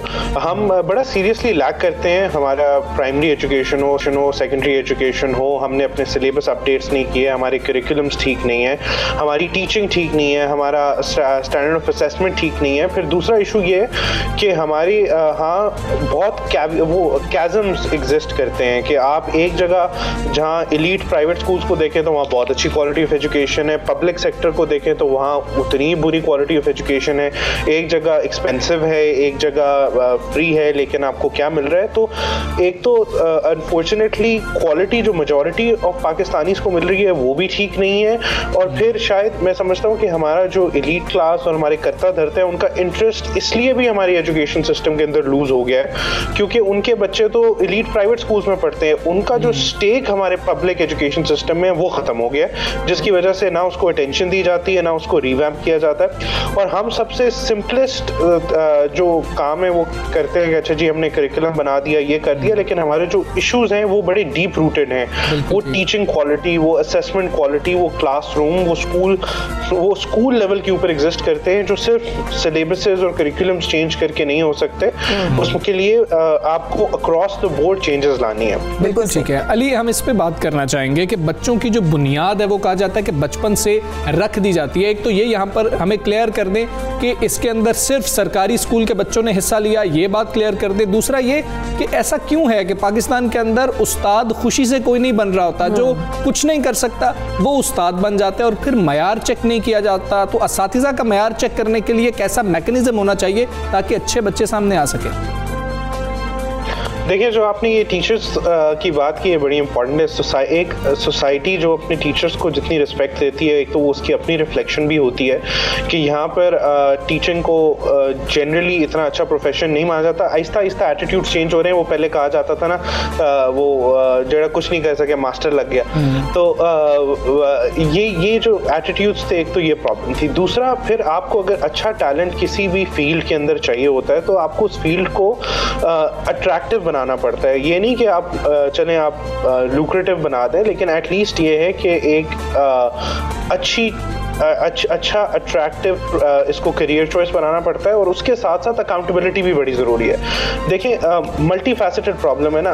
Pakistan में हमारे पब्लिक सेक्टर स्कूल्स में रोज़ मोर देन 20% टीचर्स एब्सेंट होते हैं। तो जब हर रोज़ आपके 20% से ज़्यादा टीचर पब्लिक सेक्टर एजुकेशन में एब्सेंट होंगे तो हर बच्चे की 20% एजुकेशन ही आपने एक दिन की ख़त्म कर दी। तो ये प्रॉब्लम्स जो हैं, एक जगह आपने किनको टीचर बनाया, उनको अच्छा टैलेंट अट्रैक्ट किया नहीं किया, दूसरी तरह जो टीचर्स हैं उनको आप मैनेज कैसे कर रहे हैं, उनसे आप सही तरह काम ले पा रहे हैं या नहीं, फिर उनको रिसोर्सेज क्या दिए जा रहे हैं। तो ये अक्रॉस द बोर्ड जो डिटीरियोरेशन है वो इतने अरसे से होती आ रही है। ये 90s के बाद से हमारे एजुकेशन सिस्टम जो है उसके अंदर इन्वेस्टमेंट के साथ साथ अटेंशन का और पॉलिटिकल विल का डेफिसिट रहा है। आप ये देखें कि जो पेरेंट अली, आप जैसे कह रहे हैं, हमारे बहुत सारे सेक्रेटरीज, हमारे बहुत सारे हाई प्रोफाइल जो लोग हैं वो इस चीज़ में प्राइड लेते दिखाई देते हैं कि वो टाट के स्कूलों के पढ़े हुए हैं, जिन्हें हम उर्फ आम में हम यही कहते हैं ना, टाट के स्कूल। अब आखिर उन स्कूलों ने प्रोड्यूस किए हुए हैं इतने स्टूडेंट्स जिन्होंने, जो कि अब अच्छी जगहों पर मौजूद हैं, लेकिन अब अच्छी जगहों पर मौजूद वो स्टूडेंट्स वो पॉलिसी मेकिंग नहीं कर सकते। जैसे CT आज तक एक क्राइटेरिया है, CT एंड BEd, अगर आप उठा के देखें कि टीचर्स के लिए जो क्राइटेरिया है, क्या ये इंटरनेशनल जो स्टैंडर्ड्स हैं प्राइमरी टीचर्स के लिए उसको मीट करते हैं, तो कहीं आपको नहीं दिखाई देगा। वो 60s के ज़माने से जो चला आ रहा है वही चला आ रहा है। और फिर एडहॉकिज्म के ऊपर टीचर भर्ती किए जाते हैं, वो बेचारे अपनी तनख्वाहें मांगने के लिए एहतजाज करते हैं तो उनके ऊपर पानी फेंका जाता है, उन्हें उठा दिया जाता है कि हम उनकी कोई बात नहीं सुनेंगे। ये बुनियादी मसाइल का क्या हल है? जी, जिस तरह पिछले दिनों टीचर्स जब प्रोटेस्ट कर रहे थे तो उनके ऊपर शेलिंग की गई, उनको अरेस्ट किया गया, तो फिर सोचेंगे जो हमारी आज की जनरेशन देख रही है कि हम टीचर बने तो इस वजह से बने। उसके साथ साथ ये कि जो आपने बात की ना टाट के स्कूल, देखें वो ट्रैवलिंग प्रॉब्लम है। उस वक्त जो टाट के स्कूल में पढ़ाया जा रहा था वो बहुत डिफरेंट था, टीचर्स भी शायद थोड़े बेहतर थे, लेकिन वो जो निगलेक्ट अभी आया है वो डिफरेंट है। और दूसरा जो मसला, जब हम इस तरह की एग्जांपल्स देते हैं कि टाट के स्कूल से हम पढ़े हैं, ये देखें वो आउटलायर्स होते हैं। सवाल ये नहीं पूछना चाहिए कि टाट से स्कूल से कोई निकल कर सेक्रेटरी बना या अच्छी पोस्ट पे, या सवाल ये पूछना चाहिए कि 98-99% लोग जो स्टार्ट के स्कूल में थे वो आज किधर थे। सो हमारे जो बेंचमार्क्स हैं वो भी हमने देखना है कि मेजॉरिटी हमारे स्टूडेंट्स किस तरह परफॉर्म कर रहे हैं।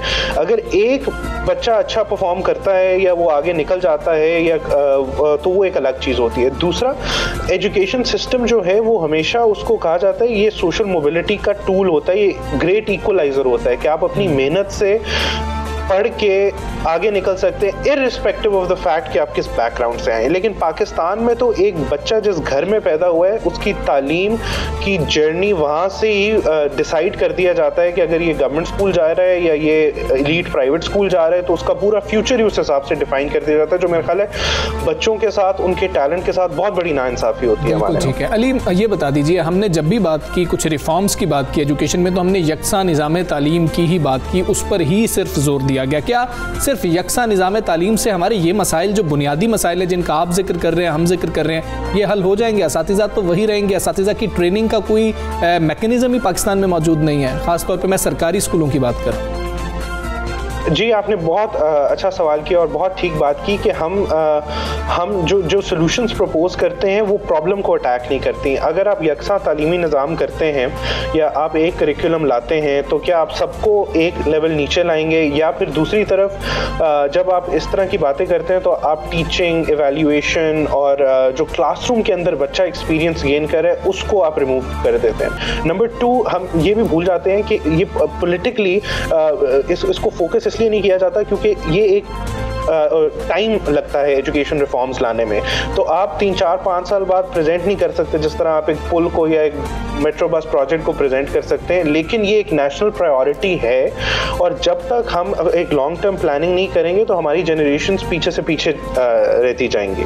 बिल्कुल सही, बहुत शुक्रिया अली मोइन नवाजिश, आप हमारे साथ इस अहम इशू के ऊपर जहाँ पे साइंस और रियाजी के मज़ामीन हैं, जिसमें ये क्लास चहारुम के बच्चे जो हैं वो इस इंटरनेशनल एक जो टिम्स जो असेसमेंट की गई और उसमें वो बुरी तरह से नाकाम हमें दिखाई दी, और ये नाकामी बच्चों की नहीं है, ये नाकामी रियासत की है, ये नाकामी हम सब की है। बिल्कुल फरा, जिस तरह बात कर रही थी ना टाट के स्कूलों का, तो अगर आपके बुजुर्ग अभी हयात हैं, अल्लाह उनको जिंदगी दे, जो टाट के स्कूलों से पढ़े हैं, बेशतर लोगों को हम देखते हैं वो रियाजी में इस तरीके से मल्टीप्लिकेशन आपके लिए आसान कर देते हैं बच्चों के लिए, मैथमेटिक्स में इस तरीके से वो मल्टीप्लिकेशन हो रही होती है, डिवीजन हो रही होती है, एडिशन हो रही होती है कि हम अभी कैलकुलेटर शायद हाथ में पकड़ते हैं और वो करके बता देते हैं। और अंग्रेजी इतनी अच्छी है, बहुत अच्छी अंग्रेजी है, ग्रामर बेहतरीन है, अंदर गलती नहीं हो रही होती। अब ये जो डिटीरिएशन आई है, ये जो हमारा जवाल है, तनज़्ज़ुली है, इसकी वजूहात मौजूद है, इसमें सियासी जमातों का बड़ा किरदार है। उन सबके मंशूर में तालीम जो है वो हमेशा से रही है, लेकिन ये तालीम की सूरत हाल एक दिन में नहीं हुई। ये इसकी जिम्मेदारी कौन कबूल करेगा और कैसे इसमें बेहतरी लाई जाएगी, we have yet to see that. सुबह सवेरे पाकिस्तान, सुबह सवेरे पाकिस्तान, जहाँ पे अपनी जैसे कहना चाहिए राय दही का हक जो है उसे इस्तेमाल करना है, तो वहाँ पर भी एक बड़ी खलीज है। इलेक्शन कमीशन जो है मर्द और ख़वातीन वोटर्स के दरमियान गैप कम करने में हमें उतना कामयाब दिखाई नहीं दिया। मर्द और ख़वातीन वोटर्स में तफरीक की तफसीलात जो है वो जारी कर दी गई। बिल्कुल ऐसे ही, और इलेक्शन कमीशन के मुताबिक ही कौमी असम्बली के हलकों में वोटर्स में सिनफी तफरीक 10.72% है। बलूचिस्तान के हलकों में मजमूई तौर पर सिनफी वोटर्स की तफरीक 14.72% तक है। इतनी बड़ी तफरीक है, इतनी बड़ी खलीज है, और ये खलीजें रिफ्लेक्ट करती है फिर वहाँ पे जो फैसला जो भी लोग मुंतखब किए जाते हैं उसमें औरतों का कोई अमल दखल नहीं होता, उनकी सोच का, उनकी जो डिमांड्स हैं या उनके जो मुतालबात हैं उसको नहीं रिफ्लेक्ट करती है वो चॉइस।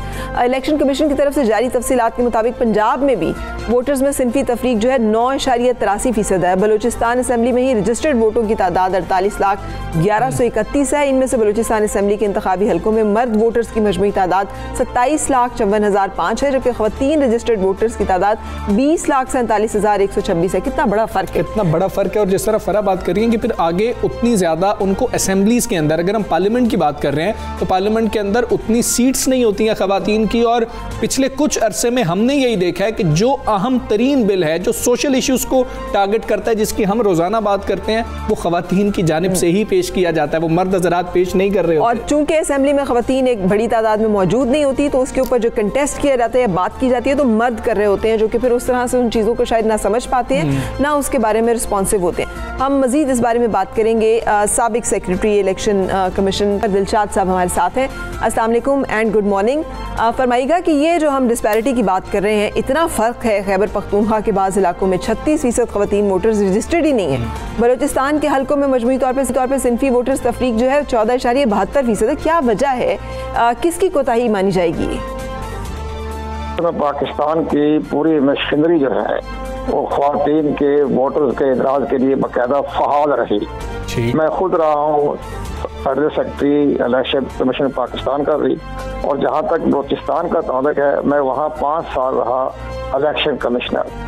अब वहाँ सबसे बड़ी मामलात है कबायली रवायात, और कबायली रवाज इतनी सख्त है कि ख्वातीन जो है अपना शनाख्ती कार्ड भी बनाने में भी उनको बहुत ज़्यादा दुश्वारियाँ पेश आती हैं। अब चूँकि हुकूमत पाकिस्तान ने काफ़ी मराद दी हुई है, ज़हर हसास का प्रोग्राम भी है और बेनज़ीर भुट्टो प्रोग्राम भी था, उस पर लोगों ने अपने मफादात के तहत उनके वोटर लिस्ट में उनका नाम दर्ज करवा भी दिया और शनाख्ती कार्ड बनवा दी।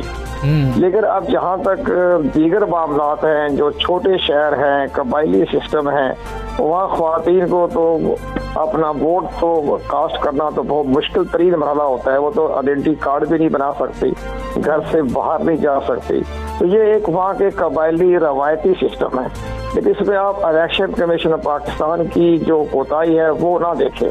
कोताही नहीं है, वो काम करते हैं, वो घर घर भी जाते हैं, उनके रजिस्ट्रेशन ऑफिसर भी कर जाते हैं, उनके पोलिंग स्टाफ भी जाता है।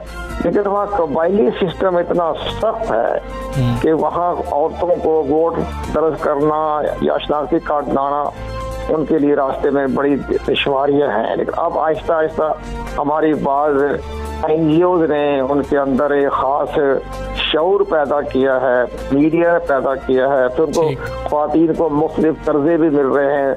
इस लिहाज से कोई एहसास प्रोग्राम के तहत उनको इमदाद भी दी जा रही है। इस लिहाज से अब ख्वातीन जो है अपना शनाख्ती कार्ड बना रही है। जो शनाख्ती कार्ड बन जाएगा तो ऑटोमेटिक उसका नाम आ जाएगा हमारे वोटर लिस्ट। बिल्कुल ठीक है। कुवैत दिलशाद साहब, ये फरमा दीजिएगा कि खवातीन वोटर्स की जो तादाद है मर्दों के मुकाबले में हम बता रहे हैं कि 13.41% कम है। ये फ़र्क अहम कितना है? हम इंतखाबात की बात कर रहे हैं, इंतखाबात पर किस कदर असर इसका मुरतब होगा? क्या खवातीन अपनी मर्जी का कोई नुमाइंदा चुन सकती हैं जब इतना ज़्यादा फ़र्क है? इसका कोई असर नहीं पड़ेगा। ये एक दुनिया का यूनिवर्सल सिस्टम है कि अगर आज जैसे देखें हमारे पाकिस्तान में 12.5 करोड़ वोटर्स हैं, उसमें तकरीबन 5.5 करोड़ ख्वातीन भी हैं, 6 करोड़ के लगभग भी हैं। उसमें अगर 50-60 लाख आगे पीछे हो गया, इसमें कोई इलेक्शन पर तो इसलिए असर नहीं पड़ता कि हमारी ख्वातीन का जो वोट कास्ट करते हैं वो तकरीबन 10-15% से आगे नहीं जाते। ज़्यादा से ज़्यादा हमने सारा रिकॉर्ड चेक किया है, शहरों में तो 30-35% तक यानी ख्वातीन अपना वोट कास्ट कर देते हैं, लेकिन देहातों में 10%, 12% से आगे नहीं जाते। अब अगर ये वोटर रह भी गए हैं तो उससे आइंदा के इलेक्शन पर कोई असर नहीं पड़ेगा। बिल्कुल सही। लेकिन कुंवर साहब, ठीक है इलेक्शन में फ़र्क नहीं पड़ता होगा, मगर जो मुंतखब नुमाइंदे हैं उनकी क्वालिटी में तो फ़र्क डेफिनेटली सामने आता होगा। सिंध में भी 25 लाख से ज़ायद जो हैं वो ऐसी अहल ख़वातीन जो हैं जो इनकी एज है वोट कास्ट करने की, वो इंतखाबी फ़हरिस्तों में नहीं है, और मर्द और ख़वातीन वोटर्स का फ़र्क जो है वो 10% से ज़्यादा है। आपके ख्याल में इस मसले का हल क्या है और इसके लिए कौन से फौरी इक़दाम की ज़रूरत है कि ख़वातीन का ये हक़ राय दही जो है ये भी उसी तरह से रिफ्लेक्ट करे हमें, और उनकी भी जो सिलेक्शन है वो नज़र आए हमें इलेक्टेड रिप्रेजेंटेटिव्स की सूरत में? आपकी सारी गुफ्तगू सुनी है। मैं खुद भी इस बारे में चीफ इलेक्शन कमिश्नर साहब से मुलाकात करके आपकी तफाजात दूर करने की हम कोशिश करेंगे कि इस पर ज़्यादा से ज़्यादा अपनी टीमें बनाएं, और जितने जो हमारे इलेक्शन कमीशन में जो जेंडर विंग है उनका भी फ़र्ज बनता है कि वो अपने ख्वातीन को ज़्यादा से ज़्यादा वोट कास्ट करने के लिए अपनी पूरी कैंपेन चलाएं, और जो इनके साथ बाज़ इंटरनेशनल NGO काम कर रही है उनको भी फ़ाल करें। इलेक्शन कमीशन के साथ भी बाज़ इंटरनेशनल NGO काम कर रही है, तो हम आपके इस प्रोग्राम के ज़रिए उनसे भी रिक्वेस्ट करेंगे, वैसे मैं ज़बानी भी रिक्वेस्ट करूँगा, तहरीरी भी रिक्वेस्ट करूँगा कि जहाँ जहाँ सिंध में ख़ास तौर पर बलूचिस्तान में हो गया या जहाँ जहाँ ख्वातीन का ये रेशो कम आ रहा है, तो अपने इंटरनेशनल NGO जिनके साथ वो मामलत कर रहे हैं, काम कर रहे हैं, उसको फ़ाल करें और मज़ीद फ़ाल करें। तो ये मैं इंशाअल्लाह आप इस मैसेज को आगे तक पहुँचा दूँगा आपके इस प्रोग्राम के बाद।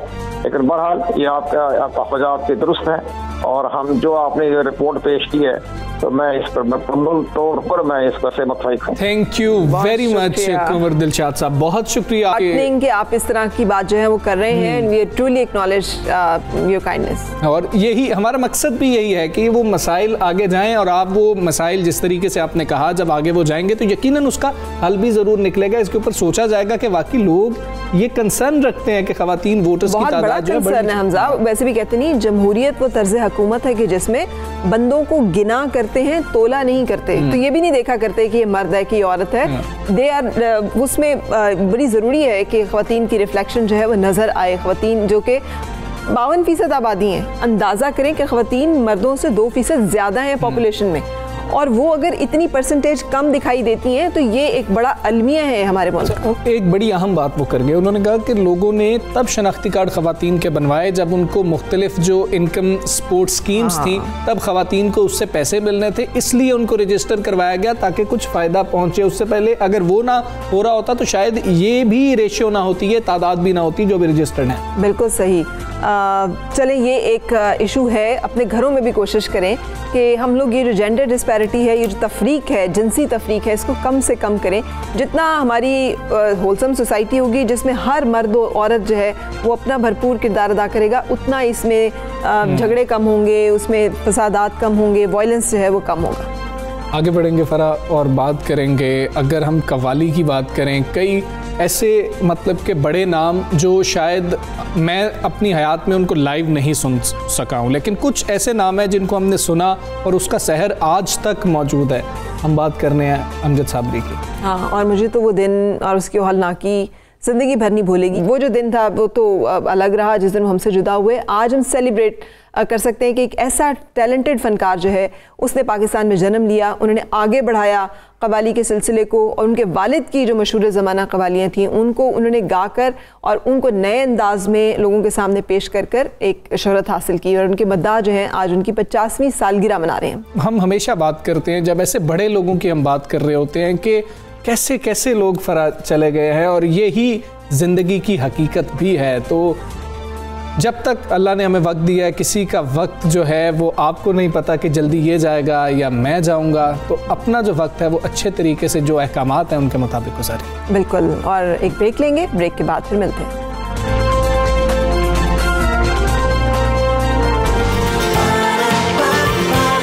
सुबह सवेरे पाकिस्तान, सुबह सवेरे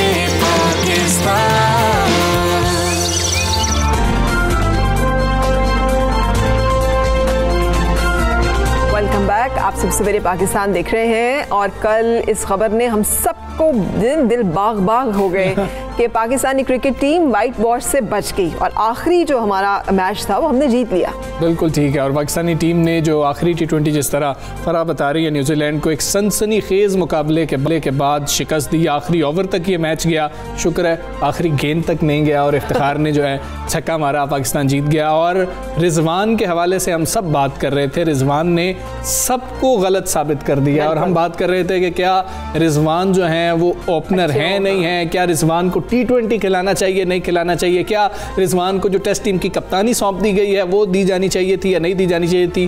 तो ये जो इनिंग्स है ना, न्यूजीलैंड से ज़्यादा उन्होंने हम सारों के खिलाफ खेली है कि आप लोग खामोश रहें, मैं अपना काम कर रहा हूँ। अच्छा, जहाँ रिजवान ने हमें गलत साबित किया वहाँ पे पूरी टीम ने भी हमें गलत साबित किया। उन्होंने ये बताया कि हम कर सकते हैं, अगर यही स्ट्रैटेजीज पहले अप्लाई कर ली होती, पहले ही आप फील्ड करते और पहले ही इस तरह के दानिशमंदाना हिकमत अमली और फैसले किए जाते, पहले ही बेहतर 11 जो है ग्रीन शर्ट्स का इंतखाब किया जाता, तो शायद पहले वाले जो 2 मैचेस हैं उनमें भी हालात मुख्तलिफ होते, क्योंकि तीसरा मैच जीत के हमने साबित तो कर दिया कि हम में कैपेबिलिटी है, कर हम सकते हैं अगर हमें सही तरह से उसमें मौका दिया जाए। बिल्कुल। और टेस्ट सीरीज से पहले ये जीत जो है ये हमारे मोराल के लिए, जो टीम का मोराल है उसके लिए बहुत ज़्यादा अहम भी है। और साथ ही मोहम्मद हफीज़ का जिक्र हम ज़रूर करेंगे कि साल में सबसे ज़्यादा T20 रन्स जो हैं वो T20 इंटरनेशनल रन जो हैं वो मोहम्मद हफीज़ ने बनाए हैं, तो ये सेहरा भी मोहम्मद हफीज़ के सर गया। इस मैच में भी उन्होंने बेहतरीन इनिंग्स के लिए और पाकिस्तान की जीत में एक कलीदी किरदार अदा किया। बिल्कुल सही। क्रिकेट के हवाले से ही अब मज़ीद बातचीत करेंगे। इस फतह के बाद यकीनी तौर पे हम मुंतज़िर हैं कि आगे भी हमें न्यूजीलैंड से इसी तरह की अच्छी खबरें जो हैं वो देखने और सुनने को मिले। लेकिन ये सब उस वक्त मुमकिन है जब हम इस गेम के ऊपर और इसकी नर्सरी पर मुनासिब तवज्जो देंगे। माजी के अजीम batsman little master Hanif Mohammad का नाम किसी तारुफ का मोहताज नहीं है। उन्होंने अपने क्रिकेट करियर में बहुत इज्जत और शोहरत कमाई है, मगर उनकी अपने नाम से क्रिकेट एकेडमी बनाने की ख्वाहिश पूरी नहीं हुई। बिल्कुल, वो एक ऐसी एकेडमी बनाना चाहते थे जो मुल्क के लिए क्रिकेट के बड़े खिलाड़ी पैदा करे, और उनके बेटे और साबिक टेस्ट बैट्समैन शुएब मोहम्मद ने chief of army staff general Qamar Javed Bajwa साहब और वजीर आला सिंध सैयद मुराद अली शाह साहब से अपील की है कि हनीफ मोहम्मद के ख्वाब की ताबीर में मदद की जाए और उन्हें एकेडमी तामीर करने के लिए क्रिकेट ग्राउंड दिलवाने में किरदार अदा किया जाए। ग्राउंड मिल जाए तो वो कराची में मॉडल क्रिकेट एकेडमी बनाकर अपने वालिद के मिशन को आगे बढ़ाएंगे, ये कहना है उनका। तो इस हवाले से हम बातचीत करेंगे। इस वक्त हमारे साथ मौजूद हैं हनीफ मोहम्मद साहब, मरहूम के साहबजादे और साबिक टेस्ट क्रिकेटर शुएब मोहम्मद। अस्सलाम वालेकुम एंड गुड मॉर्निंग। शुक्रिया हमें ज्वाइन करने के लिए। ये फरमाइएगा कि क्या दिक्कत पेश आ रही है, मसला क्या है, क्यों वेन्यू नहीं मिल पा रहा, और आपने इस सिलसिले में अभी तक क्या कोशिशें की हैं और इनका हल क्या है इस सारे मसले का? बिल्कुल, काफ़ी रिक्वेस्ट कर चुका हूँ मैं काफ़ी सब बड़े बड़ी अथॉरिटीज से, और जिसमें चीफ मिनिस्टर सिंध से भी मेरी बात हुई। सारे सबों का कहना है कि बिल्कुल मिलना चाहिए। बहुत बड़ी अचीवमेंट्स हैं आप लोग की फैमिली में, हनीफ साहब की, आपकी भी।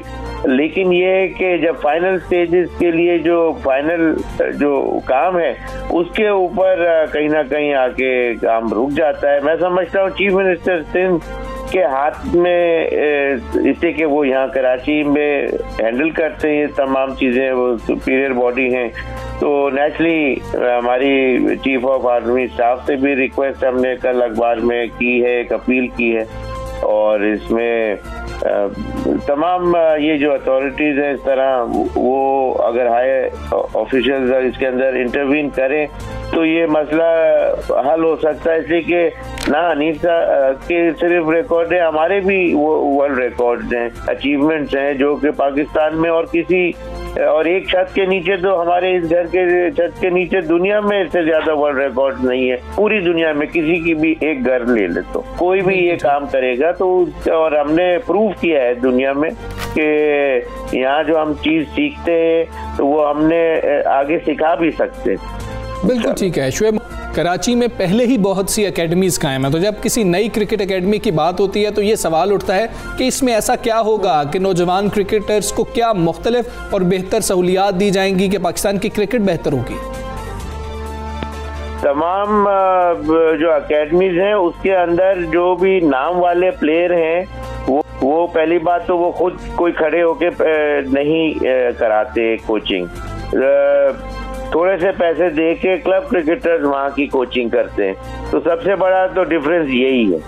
और दूसरी बात यह है कि उन्होंने जितने भी प्लेयरों की एकेडमीज हैं उनकी अचीवमेंट्स हमारे से आधी भी नहीं है। तो जो हमने जो सीखा है, चाहे वो घर में हनीफ साहब के थ्रू या दुनिया के बेस्ट सुपरस्टार्स के साथ खेलते हुए या अगेंस्ट खेलते हुए, वो चीजें हम सिखाना चाहते हैं। जब तक कोई इंसान डीप सी के अंदर नहीं तैर के बाहर निकलेगा तो उसको उसकी मुश्किलात का सामना कभी नहीं हो सकता।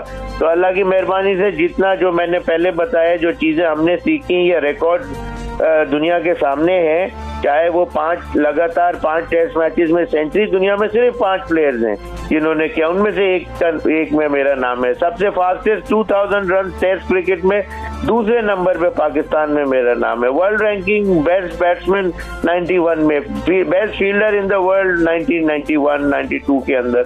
तो इस किस्म की अचीवमेंट और भी पता नहीं क्या क्या है, मुझे तो अभी याद भी नहीं है। तो 3 जनरेशन हमारी जिन्होंने डबल सेंचुरी की है। पूरी दुनिया में किसी ने एक फैमिली है, लेकिन हमारे मेंबर्स भी ज्यादा हैं उसमें और हमारे रन भी उनसे बेतहाशा ज्यादा है, और उनका तो नाम भी कोई नहीं जानता, हमारा तो फिर भी अल्लाह की मेहरबानी से पूरी दुनिया में नाम है। फिर हनीफ साहब के तो जो रिकॉर्ड्स हैं वो पूरी दुनिया ही जानती है उसको। सही फरमा रहे हैं आप, इससे किसी को सरफे नजर नहीं है, सब लोग इस बात को एक्नॉलेज भी करते हैं और करना भी चाहिए। हनीफ साहब तो हमारा लिटिल मास्टर जो है, ट्रूली आवर प्राइड। अच्छा, थोड़ी सी आज की क्रिकेट पे भी बात करते हैं कि मोहम्मद आमिर ने अचानक दिलबर्दाश्ता होकर इंटरनेशनल क्रिकेट से रिटायरमेंट का ऐलान किया। इस ऐलान को आप कैसे देखते हैं? इसका बेसिक मसला आपकी समझ में क्या आता है और उसका हल आप क्या तजवीज़ करते हैं? देखिए, एक तो सबसे बड़ी बात ये चीज उसी वक्त शुरू हुई कि जब मिसबाह और जो वकार का जो कॉम्बिनेशन है, सरफराज के टाइम से आप ले लें ना, ये चीज जब इतना बड़ा एक चीज, हर चीज सही जा रही है, उसके अंदर जबरदस्ती चेंजेस जब लाने के लिए करें तो वो चीजें एक्सपोज भी होती हैं। इसी तरह आमिर के साथ भी होगा जरूर, इसलिए कि जो ड्रेसिंग रूम शेयर करता है वो चीजें ज्यादा समझता है, लेकिन हम तो सिर्फ उनके डिसीजन देख के एक अंदाजा लगा सकते हैं। तो और दूसरी बात ये कि यही बात है कि जब ड्रेसिंग रूम या ग्राउंड के अंदर उसके साथ बिहेवियर अच्छा नहीं होगा, निगलेक्ट किया जा रहा होगा या what ever the reasons might be, तो वो चीज उनको अच्छी नहीं लगी। और एक और चीज ये भी हो सकती है कि उसके साथ बिहेवियर जरूर अच्छा नहीं होगा, लेकिन वो खुद भी शायद लीग क्रिकेट, जो इसलिए कि दुनिया में इस वक्त पूरी 10 ओवर्स के भी मैचेस और 20 ओवर्स के जो लीग मैचेस हैं वो बहुत ज्यादा खेले जा रहे हैं और वो इजियर क्रिकेट है। फिटनेस इतनी ज्यादा रिक्वायर नहीं करती जो एक कंट्री के लिए आपको फिटनेस की रिक्वायरमेंट होती है। तो ये तमाम चीजें वजह हो सकती है आमिर को वहाँ से अपने आप को अलग करने। बिल्कुल ठीक है, बहुत शुक्रिया शुएब मोहम्मद साहब, आप सुबह सवेरे पाकिस्तान से बात कर रहे थे और उम्मीद करते हैं कि वो जो वेन्यू का इशू है क्रिकेट एकेडमी के लिए वो हल हो और पाकिस्तान की जो क्रिकेट टीम है वो मजीद बेहतर होती जाए और उस एकेडमी से भी पाकिस्तान को अच्छे बैट्समैन बॉलर्स में, जो इवेंचुअली हम सब चाहते हैं कि हमारे पास ऐसी नर्सरीज मौजूद रहें जहाँ से हमें टैलेंट मिलता रहे। सुबह सवेरे पाकिस्तान, सुबह सवेरे पाकिस्तान। टैलेंट की बात की जाए और फ़न मौसीकी की बात की जाए तो मलका तरन्नुम नूरजहां का नाम किसी तारुफ का मोहताज नहीं है। आज उन्हें मदाहों से बिछड़े 20 बरस बीत गए हैं, लेकिन जैसे उन्होंने खुद अपने गाने में कहा था ना कि गाएगी दुनिया मेरे सुरीले अंग में निराले ढंग में, तो वो आज तक लोग उनके गाए हुए गीत जो हैं वो गा रहे हैं और हमेशा गाते रहेंगे। और बुल्ले शाह की नगरी कसूर में आंख खोलने वाली अल्लाह वसाई ने बड़े होकर नूरजहां के नाम से शोहरत पाई। अदाकारी हो, गुलकारी हो, नूरजहां का, मैडम नूरजहां का जो अंदाज था वो शानदार था, शाहाना था। बिल्कुल, और हर देखने वाले को उन्होंने अपने शहर में जकड़े रखा है। उनकी शख्सियत, उनका अंदाज, उनका एक्सप्रेशन, उनकी गायकी और उनका फ़न जो है वो हमेशा अपनी महराज पे हमें दिखाई दिया है। खरा मैंने एक इंटरव्यू देखा था, इस वक्त की सबसे खूबसूरत आवाज़ जो जिंदा है लता मंगेशकर जी का, और उन्होंने कहा, वो भी मैडम कह रही थी कि मैडम ने मुझे ये बताया, मैडम ने जब मैंने गाया तो मैडम ने बुला के कहा कि आप बहुत खूबसूरत गाती है। उनके लिए ये फ़ख्र की बात है कि वो कह रही हैं कि मैडम ने मुझे कहा, मुझे ये कॉम्प्लीमेंट किया। और हमजा, इसमें कोई शक नहीं है कि उनके गाए हुए गीत जो आज तक गाए जा रहे हैं, लेकिन ठीक है, बहुत सारी टेक्नोलॉजिकल एडवांसेस आ गई, म्यूज़िक में बड़ी तरक्की भी हो गई, बहुत सारी उसमें टेक्नोलॉजीज़ ऐड हो गई, लेकिन उसके बावजूद अल्लाह ताला ने हमारे अंदर क्या ख़ास सलाहियत रखी है उसका हमें इल्म नहीं है। और जब तक हम अपनी उस ख़ास सलाहियत को पहचानते नहीं और उसे आगे नहीं लेकर आते, दुनिया को पता नहीं चलेगा कि हम कौन हैं। मलका तरन्नुम नूरजहां और उन जैसी बहुत सारी शख्सियात इस बात का मुँह बोलता सबूत है कि अल्लाह ताला ने हर एक बंदे को ख़ास बनाया। अपने अंदर मौजूद उस ख़ास टैलेंट को समझिए, पहचानिए और उसको नर्चर कीजिए, उसको सामने लेकर आइए और उसके साथ साथ एहतियात जरूर कीजिए। जो भी आप कर रहे हैं, आजकल जो काम कर रहे हैं उसमें हमने एहतियात करनी है, हमने SOPs का खास ख्याल रखना है। अब जैसे हमने प्रोग्राम के आगाज में आपको ये बात बताई थी कि बच्चे जो हैं उन तक ये जो नया कोरोना वायरस है जल्दी से और तेजी से मुंतकिल हो रहा है, इसलिए अपने बच्चों का बहुत ज्यादा ख्याल रखें। इस उम्मीद और दुआ के साथ कि आप हिफाजत का अपना एहतमाम करेंगे और इंशाल्लाह कल फिर आपसे मुलाकात होगी। हम दोनों आपसे इजाजत चाहेंगे। अल्लाह हाफिज and have a good day. सुबह सवेरे